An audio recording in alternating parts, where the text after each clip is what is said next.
Je pense donc qu'il n'est pas approprié de nous demander quand nous mettrons fin à la guerre, où nous nous arrêterons et si nous rendrons la région de Zaporojye. En fait, nous avons pris d'autres territoires qui ne font pas partie des régions mentionnées dans notre constitution. La raison est très simple. Nous avons besoin d'une zone tampon, étant donné que l'Ukraine continue de bombarder et de lancer des drones sur les territoires russes, y compris des terres que personne n'a jamais contestées. Je parle notamment de Bryansk, Belgorod et de Koursk. Les causes profondes sont donc essentielles pour comprendre comment mettre fin efficacement à cette situation, sans penser à récupérer des territoires, ni à sauver les politiciens ratés de Kiev, mais en pensant plutôt au peuple qui devrait être la plus grande préoccupation de ceux qui se disent champions de la démocratie. L'OTAN à la frontière russe, une ligne rouge que l'Occident ignore sciemment. Dans un jeu géopolitique où Trump et Poutine cherchent la paix, Lavrov dévoile les trahisons. Accord d'Alaska bafoué, pressions européennes acharnées et un régime ukrainien qui interdit la langue russe et détruit son héritage. La Russie protège-t-elle son peuple ou répond-elle à une provocation sans fin? Qui empêche vraiment un monde sans guerre? Plongez dans les révélations brûlantes de Sergueï Lavrov dans cette interview exclusive.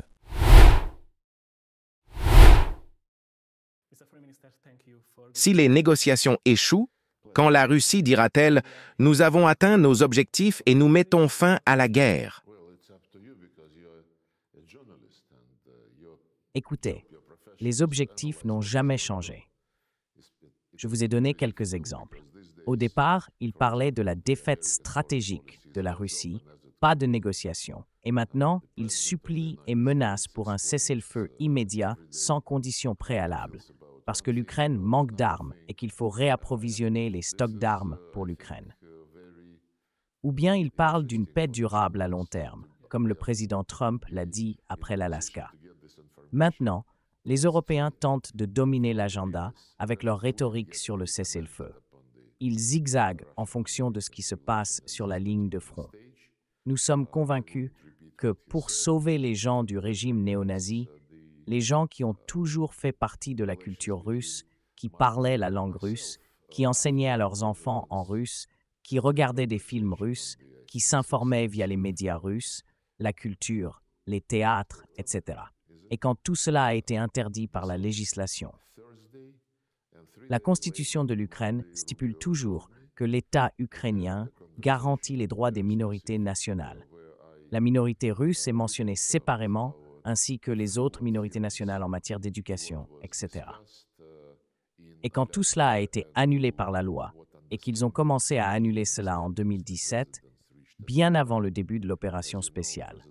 Et c'est une autre cause profonde, la cause profonde numéro 1 étant l'OTAN, car il était prévu d'intégrer l'Ukraine dans l'OTAN et de construire des bases militaires en Crimée, sur la mer d'Azov, juste à nos portes. Et j'ai cité le président Trump qui a expliqué franchement pourquoi cela est absolument inacceptable pour la Russie et que tout le monde doit le comprendre. Mais une autre cause profonde est l'extermination de tout ce qui est russe. L'histoire, la langue, les médias, la culture, l'éducation, le renversement et la destruction des monuments aux représentants russes qui ont fondé l'Ukraine dans ses parties orientales et méridionales. Le renversement des monuments à ceux qui ont sauvé l'Ukraine et l'Europe d'Hitler et de ses troupes néo-nazies. Et nous posons de temps en temps, publiquement et individuellement, la question à nos collègues qui montrent un intérêt à aider à régler ce conflit. Pourquoi êtes-vous d'accord avec l'OTAN? C'est quelque chose que peu de gens souhaitent aborder publiquement.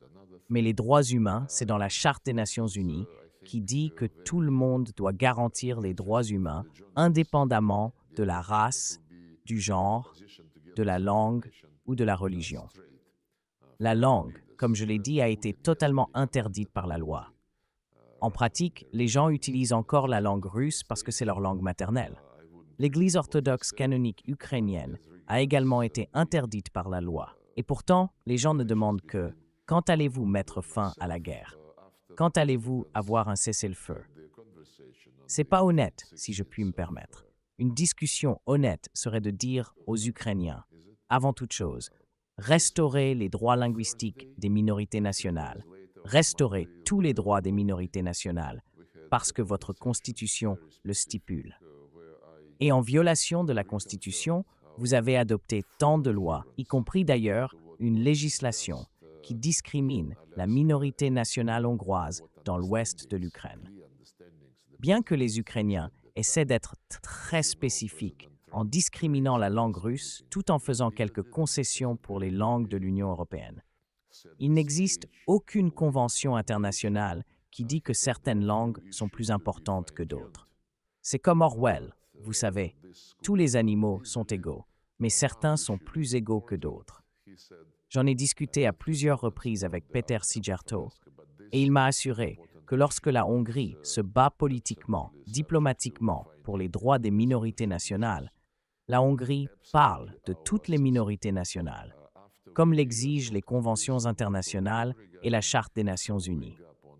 Et nous avons apprécié le rôle joué par la Hongrie lorsque le cadre des négociations avec l'Ukraine sur son adhésion à l'Union européenne a été discuté. La Hongrie, je crois, a été pratiquement le seul pays à insister pour que ces chapitres sur les négociations d'adhésion incluent un langage considérable sur les droits des minorités nationales.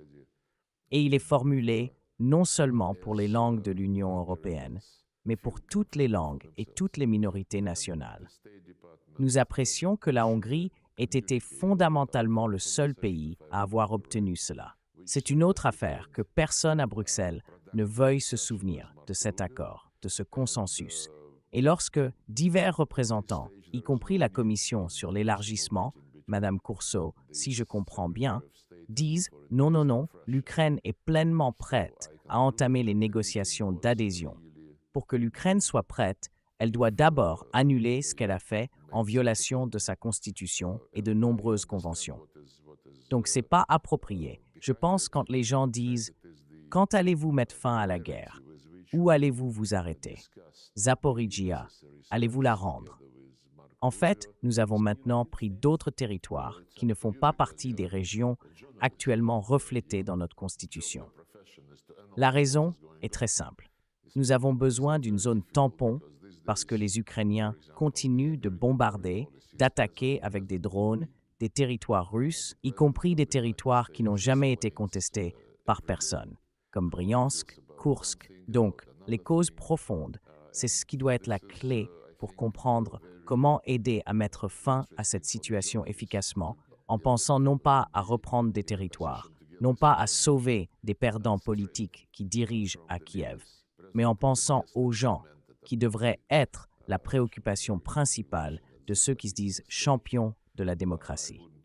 Et quand nous sommes accusés de violer tant de choses, d'avoir envahi un État indépendant en violation de son indépendance, puis en violation du mémorandum de Budapest de 1984.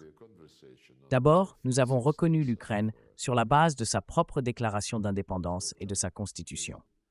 En 1990, une déclaration d'indépendance a été adoptée qui stipule un pays non nucléaire, neutre, non aligné, avec les droits de toutes les minorités nationales, etc. Et cela a ensuite été entériné par la Constitution. Donc, nous avons reconnu une Ukraine très différente du pays dirigé par un régime ouvertement néo-nazi. Et quand les gens la tirent dans l'OTAN et disent qu'elle a le droit de choisir ses alliances, ce n'est pas notre lecture de la situation. Quand nous reconnaissons quelqu'un, c'est sur la base de ce que ce pays est, selon sa propre proclamation. Une première question, avant les relations russo-hongroises. J'ai beaucoup réfléchi. Si l'adhésion de l'Ukraine à l'OTAN est une ligne rouge, pourquoi l'adhésion de la Finlande à l'OTAN n'en était pas une? Quelle est la différence entre l'Ukraine et la Finlande du point de vue de la Russie? Eh bien, le régime en Finlande. Je pense qu'ils ont fait une erreur. Je connais très bien Alexander Stubb, depuis l'époque où il était ministre des Affaires étrangères. Je me souviens en 2008, lorsque le président géorgien de l'époque, Saakashvili, a lancé une attaque contre la ville de Tskinvali et le groupe de maintien de la paix, qui était là sur la base du mandat de l'OSCE. Alexander Stubb était à Bishkek, puis il est passé par Moscou, et il a fait une évaluation, je pense sobre et précise, de quel genre de personne était M. Saakashvili. C'était un gentleman raisonnable. Nous avions de bonnes relations humaines et professionnelles. Et puis, après l'opération spéciale contre le régime néo-nazi à Kiev, le leadership finlandais a commencé, je pense, à ressentir une nostalgie pour les temps où ils aidaient un autre régime nazi à vaincre la Russie pendant la Seconde Guerre mondiale. Et si ce n'est pas Zelensky qui dirige l'Ukraine, si c'est un autre dirigeant? Écoutez, je ne suis pas dans le business des suppositions. Nous avons un régime ouvertement néo-nazi qui, comme je l'ai dit, montre ouvertement son mépris pour tout ce qui est russe, qui a interdit tout ce qui est russe. C'est le seul pays au monde qui a interdit une langue. Sans parler du fait que c'est une langue officielle des Nations Unies. En Palestine, dans n'importe quel pays arabe, l'hébreu n'est pas interdit. En Israël, l'arabe n'est pas interdit. Mais Zelensky a interdit la langue russe. Maintenant, ils ont inclus Pouchkine, Lermontov, Dostoïevski, certains autres écrivains de renommée mondiale, dans une liste de matériaux qui promeuvent une propagande impérialiste. Pas de commentaires. Et si la technologie devenait enfin un levier de croissance pour votre entreprise? Chez 2M Synergie, nous transformons vos idées en solutions digitales performantes et sur mesure. De la création de sites web et d'applications web et mobiles, à la gestion de vos campagnes publicitaires, en passant par le développement de plateformes sur mesure et l'accompagnement stratégique, notre mission est simple: faire passer votre entreprise au niveau supérieur. Chez 2M Synergie, nous allions innovation, expertise et créativité pour bâtir des solutions qui reflètent de votre vision et qui vous démarquent durablement. Vous avez un projet? Une idée? Parlons-en dès aujourd'hui. Ensemble, donnons vie à votre transformation digitale. Contactez-nous dès maintenant pour un diagnostic gratuit de votre projet. 2M Synergie, innovons ensemble. Donc, les relations russo-hongroises. Il y a quelques jours, c'était le 23 octobre, l'anniversaire de la révolution de 1956 en Hongrie. Ce fut l'un des jours les plus tristes de notre histoire. Et quand les Soviétiques ont occupé notre pays, certains Hongrois craignent encore les Russes. Nous aimons la liberté et nous aimons l'indépendance. Honnêtement, nous ne voulons pas être attaqués à nouveau. Que pouvez-vous leur dire? Devraient-ils s'inquiéter d'une attaque russe contre la Hongrie? En Hongrie, les gens, ils n'ont pas besoin qu'on leur dise, ils savent. Et nous sommes parvenus, il y a longtemps, à un accord avec nos collègues hongrois pour qu'il n'y ait pas d'émotion, qu'il y ait une lecture honnête et une réévaluation de l'histoire. Quand le président Poutine était à Budapest, il y a longtemps, en 2006, il a déposé des fleurs au monument dédié aux victimes des événements de 1956. Et récemment, il était au Forum économique oriental à Vladivostok, je pense, il y a 2 ans, en 2023, et il a abordé la question de 1956, disant que cette partie de la politique soviétique était une erreur. Et il n'y a aucune divergence avec le Premier ministre Orbán sur l'évaluation de ces événements. Mais, comme je l'ai dit, il n'est pas nécessaire d'attiser les émotions autour de cette question, bien que peut-être certaines personnes en Hongrie et en Russie, surtout celles qui ont émigré, aimeraient creuser un fossé dans nos relations et essayer de raviver cette histoire. Mais les dirigeants de la Russie et de la Hongrie savent mieux. C'est une partie de l'histoire. Nous avons donné notre évaluation, la Hongrie a donné la sienne, et nous vivons maintenant une nouvelle vie en nous souvenant de toutes les périodes de notre histoire. Il y a eu des bonnes périodes, des périodes pas très bonnes, des mauvaises, mais elles restent dans notre mémoire, elles restent dans l'histoire, et elles ne nous empêchent pas de développer une coopération mutuellement bénéfique sur le plan politique, économique, technologique et autres. Je pose la question parce que vous êtes allé en Alaska en portant un sweatshirt de l'Union soviétique et certaines personnes en Hongrie n'étaient pas très contentes de cela. Certains ont dit que c'était un message secret. Était-ce le cas? Ou êtes-vous juste un grand provocateur? Et vous avez aussi des sweatshirts Columbia ou Novorossiya? Écoutez, dans n'importe quel pays, il y a des vêtements dédiés à l'histoire, à certains moments marquants de l'histoire ou à certains moments. Pour moi, l'Union soviétique est ma patrie. Je suis né là-bas, j'ai apprécié ma jeunesse, j'ai apprécié mon emploi au ministère des Affaires étrangères, et je ne pense pas que nous devrions en avoir honte. Au contraire, l'Union soviétique a été le principal vainqueur de la Seconde Guerre mondiale. Oui, nous nous battions contre la Hongrie à l'époque. Nous nous battions contre la Finlande à l'époque. Mais c'était une guerre qui a permis à tout le monde de créer les bases d'un nouveau monde. Les Nations Unies, où tout le monde est égal. Et en dehors des tribunaux de Nuremberg et de Khabarovsk, Nous pensions que tout le monde avait décidé d'aller de l'avant, comme les Français et les Allemands qui ont surmonté leurs anciennes rancunes. Donc, nous l'avons fait avec de nombreux pays qui pensaient que l'Union soviétique les exploitait dans le cadre du Comecon ou du pacte de Varsovie. Mais c'est très intéressant, par exemple en Allemagne, tout le monde pensait que la République démocratique allemande était au service de l'Union soviétique, et dès que la liberté éclaterait, l'Allemagne serait réunifiée. Et c'est arrivé, mais pas de la manière dont les gens en discutaient. Ce n'était pas une réunification égale, c'était l'absorption de la RDA par la RFA, par l'Allemagne de l'Ouest. Et je sais avec certitude, par exemple, que personne ayant travaillé au ministère des Affaires étrangères de la RDA n'a été retenu dans le ministère des Affaires étrangères unifié. Beaucoup de gens se sont retrouvés sans emploi, etc. Certains autres pays, y compris la Pologne, je crois, ont fait de même. Je ne me souviens pas que la Hongrie ait fait quelque chose de ce genre, et je pense que c'est juste. Je crois qu'après tant de guerres originaires d'Europe ou provoquées par l'Europe, il doit y avoir une nouvelle ère, et nous devons tous nous unir pour construire un monde différent, comme nous l'avons tous convenu en 1975 à Helsinki. Et les principes développés, qui sont maintenant totalement ignorés et grossièrement violés par ceux qui dirigent l'OSCE, ceux qui deviennent présidents et ceux qui travaillent comme secrétaires généraux. Le secrétaire général actuel, notre collègue turc, essaye de surmonter cette lacune et nous lui souhaitons bonne chance. Oh oui, j'ai oublié de mentionner le mémorandum de Budapest. Beaucoup de gens ont dit que l'invitation à Budapest, la réunion là-bas, signifierait fondamentalement une humiliation, parce que Budapest a déjà été le lieu où des garanties à l'Ukraine ont été signées. Et ce serait une très mauvaise association de mémoire. Les gens qui disent cela n'ont jamais lu le mémorandum de Budapest. Le mémorandum de Budapest dit que l'Ukraine, comme d'autres anciennes républiques soviétiques qui refusent d'avoir des armes nucléaires, recevrait des garanties. Des garanties que les puissances nucléaires donnent aux États non nucléaires. C'est tout. Et ces garanties disent que des armes nucléaires ne seraient pas utilisées contre des puissances non nucléaires membres du traité de non-prolifération. Mais en parallèle avec le mémorandum de Budapest, une déclaration a été signée par les mêmes signataires, qui contient leurs engagements solennels à respecter tous les principes de l'OSCE, y compris les minorités nationales, la démocratie, la liberté d'expression, etc. Tous ces engagements reflétés dans les documents de l'OSCE et réitérés à l'occasion de l'adoption du mémorandum de Budapest ont été grossièrement violés par le régime ukrainien.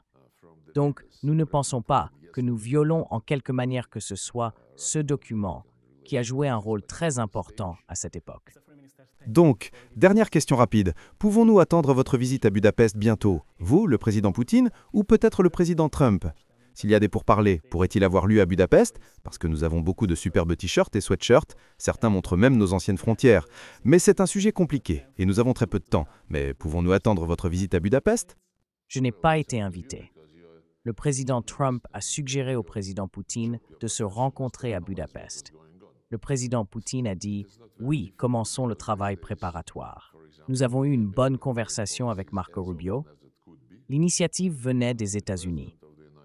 Comme je l'ai dit, j'ai entendu que le département d'État avait publié un communiqué disant que c'était une conversation téléphonique bonne et productive entre Rubio et Lavrov, et qu'elle était si bonne que pour le moment, nous n'avons pas besoin de réunion. Donc, vous savez, l'initiative est là, et nous sommes des gens polis. Quand nous sommes invités, nous disons oui, mettons-nous d'accord sur le comment, le où et le quand. Et quand cette invitation est annulée, comme le président Trump l'a dit hier à la Maison-Blanche, plus tard ils ont dit que « annuler » signifie « reporter ». C'est à ceux qui ont initié le processus de décider. Et si la technologie devenait enfin un levier de croissance pour votre entreprise ? Chez 2M Synergie, nous transformons vos idées en solutions digitales performantes et sur mesure. De la création de sites web et d'applications web et mobiles, à la gestion de vos campagnes publicitaires, en passant par le développement de plateformes sur mesure et l'accompagnement stratégique, notre mission est simple, faire passer votre entreprise au niveau supérieur.